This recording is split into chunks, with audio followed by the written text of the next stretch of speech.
നമസ്കാരം. ആമയിഴഞ്ചാൻ തോട്ടിൽ ജോയിയുടെ ജീവനെടുത്ത മാലിന്യത്തെക്കാൾ വലിയ മാലിന്യങ്ങളാണ് നമ്മുടെ മാധ്യമങ്ങളെന്ന് ഇന്ന് തെളിയിക്കുന്ന ചില ചിത്രങ്ങൾ, ചില വീഡിയോകൾ ഇന്ന് കാണാനിടയായി. ഒന്ന് ആലോചിച്ച് നോക്കണേ.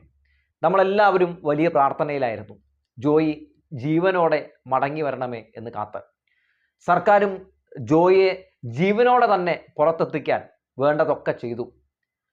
ജോയിക്ക് ജീവൻ നഷ്ടപ്പെട്ടു എന്ന് കണ്ടപ്പോൾ ആര്യ രാജേന്ദ്രൻ വിങ്ങിപ്പൊട്ടി കരഞ്ഞ കാഴ്ചയും നമ്മൾ കണ്ടതാണ്.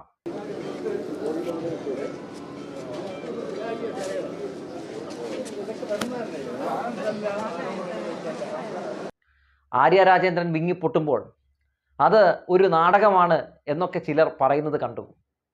അവരും ഒരു മനുഷ്യനാണ്, ഒരു മനുഷ്യ സ്ത്രീയാണ്, വികാരവും ഒക്കെയുള്ള ഒരാളാണ് എന്ന് ഒന്ന് ദയവ് ചെയ്ത് അവരെ വിമർശിക്കുന്ന ആളുകൾ മനസ്സിലാക്കിയാൽ നല്ലതാണ്. രാഷ്ട്രീയക്കാർക്കും സിനിമാക്കാർക്കും ഒന്നും കരയാൻ പാടില്ല, ചിരിക്കാൻ പാടില്ല എന്നൊക്കെ വിധി എഴുതുന്ന ആളുകളുടെ ഉള്ളിലെ ഒരു പ്രത്യേക രീതിയിലുള്ള അസഹിഷ്ണുത, അത് വല്ലാത്തൊരു കൊടിയ മാലിന്യം തന്നെയാണെന്ന് പറയാതെ വയ്യ.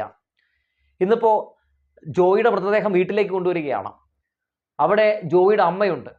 ജോയിയുടെ അമ്മ സ്വന്തം മകൻ്റെ ചേതനയറ്റ ശരീരം കണ്ട്, ജീർണിച്ച ശരീരം കണ്ട് പൊട്ടി വിങ്ങി കരയുകയാണ്. ആശ്വസിപ്പിക്കാൻ തിരുവനന്തപുരത്തെ മേയർ ആര്യ രാജേന്ദ്രനും അടുത്തിരിക്കുന്നുണ്ട്. മാധ്യമങ്ങളൊക്കെ കൂടി മൈക്കും നമ്മുടെ ക്യാമറയും ഒക്കെ കുത്തിക്കയറ്റി അവർക്കൊന്ന് ശ്വസിക്കാൻ പോലും പറ്റാത്ത, അവർക്കൊന്ന് പൊട്ടിക്കരയാൻ പോലും പറ്റാത്തൊരവസ്ഥ അവിടെ സൃഷ്ടിക്കുകയാണ്. ഈ കരച്ചിലിനിടയിൽ പറയുന്നതൊക്കെ പിടിയെന്ന് ക്യാപ്ചർ ചെയ്യാനുള്ള തിരക്കാണ്. ഇത്ര മനുഷ്യത്വമില്ലാത്ത ഒരു വിഭാഗത്തെ കണ്ടിട്ടേയില്ല. ഇതൊക്കെ തങ്ങളുടെ വീട്ടിലാണ് സംഭവിക്കുന്നതെങ്കിലോ എങ്ങനെയാണ് മാധ്യമങ്ങൾ? തെളിവ് സഹിതം ഞാൻ പറഞ്ഞു തരാം. കഴിഞ്ഞ കുറച്ച് നാളുകൾക്ക് മുമ്പ് മാതൃഭൂമിയിലെ ഒരു ക്യാമറമാൻ മുകേഷ്, അദ്ദേഹത്തെ കാട്ടാന ചവിട്ടിക്കൊല്ലുന്ന സാഹചര്യം ഉണ്ടായി. എങ്ങനെയാണ് അത് മാധ്യമങ്ങൾ റിപ്പോർട്ട് ചെയ്തത്? കാട്ടാന ചവിട്ടിക്കൊന്നു എന്ന് പറഞ്ഞല്ല, കാട്ടാന ആക്രമണത്തിൽ മരണമടഞ്ഞു ക്യാമറമാൻ എന്നായിരുന്നു. ആ പ്രയോഗം ഒന്ന് ശ്രദ്ധിച്ചു നോക്കൂ. ആക്രമണത്തിൽ ഒരു സാധാരണക്കാരനാകുമ്പോൾ എങ്ങനെയാണ് ഇവരുടെ റിപ്പോർട്ടിംഗ്? ആന ചവിട്ടി പീച്ചിക്കൊന്നു എന്നൊക്കെയാണ് ഇവർ റിപ്പോർട്ട് ചെയ്യാറ്. അത് വീട്ടിലിരുന്ന് കാണുന്ന ആൾക്ക് ഹൃദയാഘാതം വന്ന് അവർ മരിക്കുന്ന വല്ല സാഹചര്യം ഉണ്ടായിട്ടുണ്ടെങ്കിൽ അതും വാർത്ത കൊടുക്കാം. അതുകൊണ്ടാണ് അവർ ആ രീതിയിൽ റേറ്റിങ്ങിന് വേണ്ടി ചില പ്രയോഗങ്ങൾ നടത്തുന്നത്. സ്വന്തം വീട്ടിൽ സ്വന്തം ഒരു അംഗത്തിന്, സ്വന്തം ഒരു സഹപ്രവർത്തകന് അങ്ങനെ സംഭവിച്ചാൽ എങ്ങനെയൊക്കെ പെരുമാറണമെന്നും എങ്ങനെയൊക്കെ വാർത്ത കൊടുക്കണമെന്നും ഇവർക്ക് നന്നായി തന്നെ അറിയാം. അന്ന് മുകേഷ് മരിച്ച വിഷയവുമായി ബന്ധപ്പെട്ട് ഒരൊറ്റ മാധ്യമങ്ങളും ഈ കോലും ക്യാമറയും എടുത്തുകൊണ്ട് മുകേഷിൻ്റെ അമ്മയുടെ മുമ്പിലേക്കോ അല്ലെങ്കിൽ കുടുംബാംഗങ്ങളുടെ മുമ്പിലേക്കോ പോയി കണ്ടില്ലല്ലോ. ആ ചിത്രങ്ങളും വീഡിയോകളും എന്തുകൊണ്ട് ജനങ്ങൾക്ക് മുമ്പിൽ വിൽപ്പന ചരക്കായി നിങ്ങൾ വെച്ചില്ല? അപ്പോൾ നിങ്ങൾക്കറിയാം അതൊക്കെ തെറ്റാണെന്നറിയാം. മറിച്ചതാ ഇങ്ങനെയൊന്നും സംഭവിക്കുമ്പോൾ എന്താണ് നടക്കുന്നത്? മാധ്യമങ്ങൾ യാതൊരു മനുഷ്യത്വവുമില്ലാതെ മറ്റുള്ളവരുടെ വികാരത്തെ ഇങ്ങനെ റേറ്റിങ്ങിന് വേണ്ടി വിൽക്കുകയാണ്, വിൽപ്പന നടത്തുകയാണ്. ഈ വിഭാഗത്തെ എന്താണ് നമുക്ക് വിളിക്കേണ്ടത്? ഇനിയിപ്പോൾ ഇതുമായി ബന്ധപ്പെട്ട് എന്തൊക്കെയാണ് നടക്കാൻ പോകുന്നത്? ഈ വിഷയത്തെ ജോയി ആയുധമാക്കിക്കൊണ്ട് ഇപ്പോൾ പ്രതിപക്ഷ നേതാവ് പറഞ്ഞിട്ടുണ്ടല്ലോ, അതായത് സർക്കാരിൻ്റെ അനാസ്ഥയുടെ വലിയ ഒരു ഏറ്റവും വലിയ ഉദാഹരണമാണ് ജോയി എന്ന്. ഇനിയിപ്പോൾ ഈ വി.ഡി. സതീശൻ്റെ വാക്കും കേട്ട് ഇന്ന് രാത്രി ഇതിൻ്റെ പേരിൽ അന്തിച്ചർച്ച നടത്തും. അതായത് പ്രതിപക്ഷ നേതാവ് എന്ത് തുപ്പുന്നോ എന്ത് ഛർദ്ദിക്കുന്നോ അതെടുത്ത് അതുപോലെ തന്നെ രാത്രി അന്തിച്ചർച്ച നടത്തുകയാണല്ലോ ഇവിടുത്തെ വലതുപക്ഷ മാധ്യമങ്ങളുടെ പ്രധാനപ്പെട്ട തൊഴിലെന്ന് പറയുന്നത്.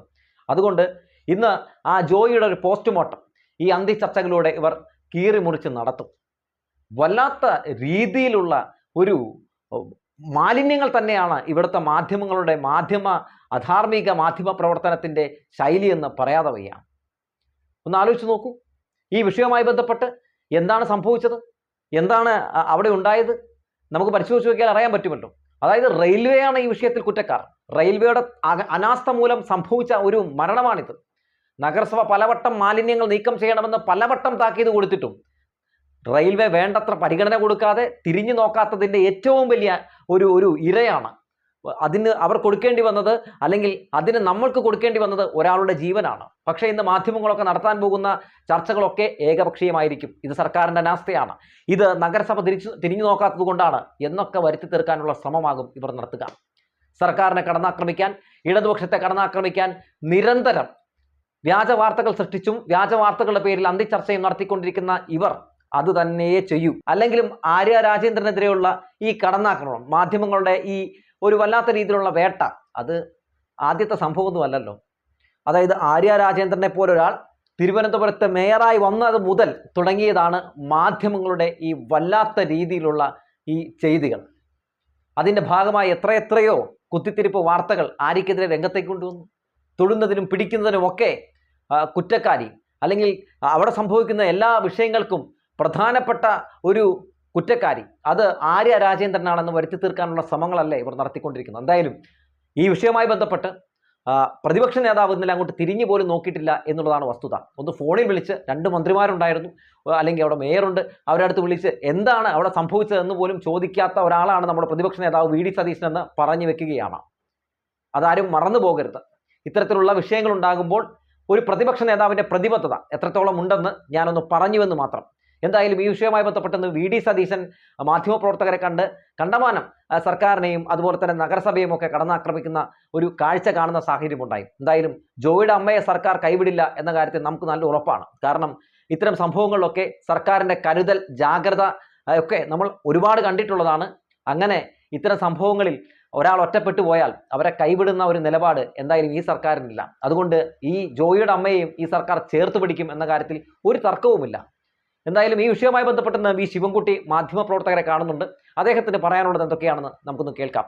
എന്തായാലും റെയിൽവേയും വലിയ രീതിയിലുള്ള സഹായം ചെയ്യണമെന്നൊക്കെ അദ്ദേഹം പറയുന്നുണ്ട്. ജോയി എന്ന് പറയുന്ന തൊഴിലാളിയുടെ മരണത്തിനിടയായതിന്റെ പൂർണ്ണ ഉത്തരവാദിത്വം ഇന്ത്യൻ റെയിൽവേ ചെയ്യുന്നു. കേട്ടില്ല, ചോദിച്ചാളിന് ഞാൻ പറഞ്ഞു കേട്ടോ. ജോയി എന്ന് പറയുന്ന തൊഴിലാളിയുടെ മരണത്തിന് ഉത്തരവാദി ഈ ഇന്ത്യൻ റെയിൽവേക്ക് തന്നെയാണ്. നിങ്ങൾ മനസ്സിലാക്കേണ്ടത് അവിടെ 117 മീറ്റർ ദൂരമുണ്ട്. 6 റെയിൽവേ ട്രാക്കിലൂടെയാണ് ഈ രാമനഞ്ചന്തോട് കടന്നു പോകുന്നത്. രാമനഞ്ചൻ റോഡ് നമ്മുടെ തമ്പാനൂർ മെയിൻ റോഡിൽ നിന്ന് ഇതിൻ്റെ റോഡിൻ്റെ അടിയിൽ കൂടെ ഈ 6 റെയിൽവേ ട്രാക്കിൻ്റെ അടിവശത്തൂടെ കടന്നാണ് പുറത്തേക്ക് പോകുന്നത്. അപ്പൊ അതവിടെ പിന്നെ മറ്റൊരു ഏജൻസിക്കും അതിനകത്ത് കയറാൻ വേണ്ടി 1995 ഞാൻ ഡിപ്പാർട്ട്മെന്റ് കോർപ്പറേഷന്റെ മേയറായിരുന്ന സമയത്ത് അന്ന് നമ്മുടെ ക്ലീൻ ചെയ്യുന്നതിന് വേണ്ടി അവർ പരിശോധന നടത്തുക. അന്ന് ജില്ലാ കളക്ടർ കേന്ദ്ര ഗവൺമെന്റ് സർവീസ് പോയിട്ട് എറണാസുന്ദരരാജായിരുന്നു അന്ന് ജില്ലാ കളക്ടർമാർക്ക് ചില അധികാരങ്ങളുണ്ടല്ലോ.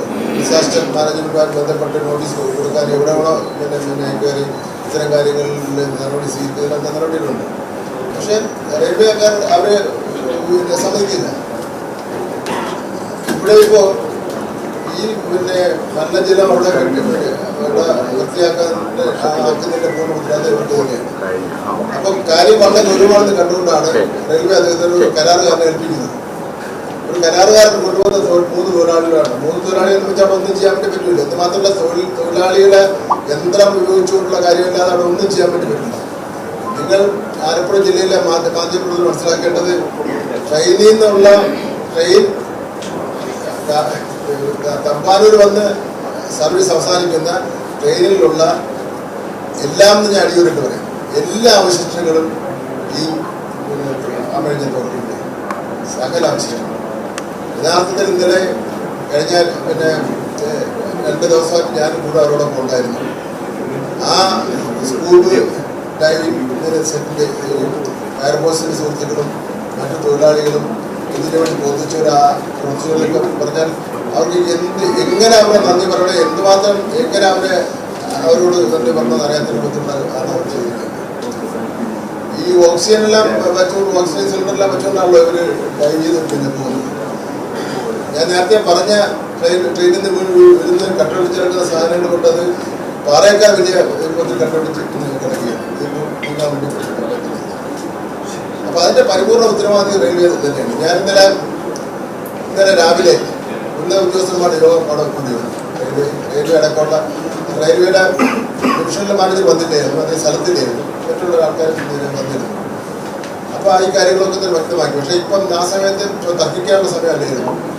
ജോയി എന്ന് പറഞ്ഞ ആ തൊഴിലാളിയെ ആ തൊഴിലാളിയുടെ വീടിന്റെ ഒരു പടം ഇന്നത്തെ പത്രത്തിൽ വന്നിട്ടുണ്ട്. ഒരുപാട് എഡിഷനിലൊക്കെ വന്നിട്ടുണ്ട്. വാടകയ്ക്കാണ് താമസിക്കുന്ന പാറശാല മേഖലയിലാണ് താമസിക്കുന്നത്. വെറും ബോർഡ് വെച്ചിട്ട് മറച്ചിട്ടുള്ള ഒരു വീടുമാണ്.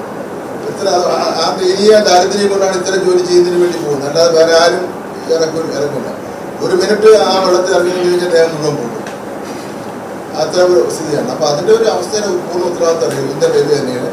ഇന്ത്യൻ റെയിൽവേ പിന്നെ റെയിൽവേക്ക് കൊടുക്കാൻ കഴിയുന്നതിൽ പരമാവധി നഷ്ടപരിഹാരം ഈ മരിച്ച കുടുംബത്തിന് കൊടുക്കേണ്ടതായിട്ടുണ്ട് എന്ന് മാത്രമല്ല അടിയന്തരമായി ഇത് പിന്നെ ഈ എന്ത് സാങ്കേതിക വിദ്യ ഉപയോഗിച്ചുകൊണ്ടാണോ ആ പിന്നെ അമേഞ്ചിനോട് വൃത്തിയാക്കേണ്ടത് എന്നുള്ള വിവരം ബന്ധപ്പെട്ട വിദഗ്ധന്മാരോട് ആലോചിച്ചുകൊണ്ട് എത്രയും പെട്ടെന്ന് അത് വൃത്തിയാക്കുന്നതിനുള്ള നടപടി ഇന്ത്യൻ റെയിൽവേ സ്വീകരിക്കേണ്ടത്.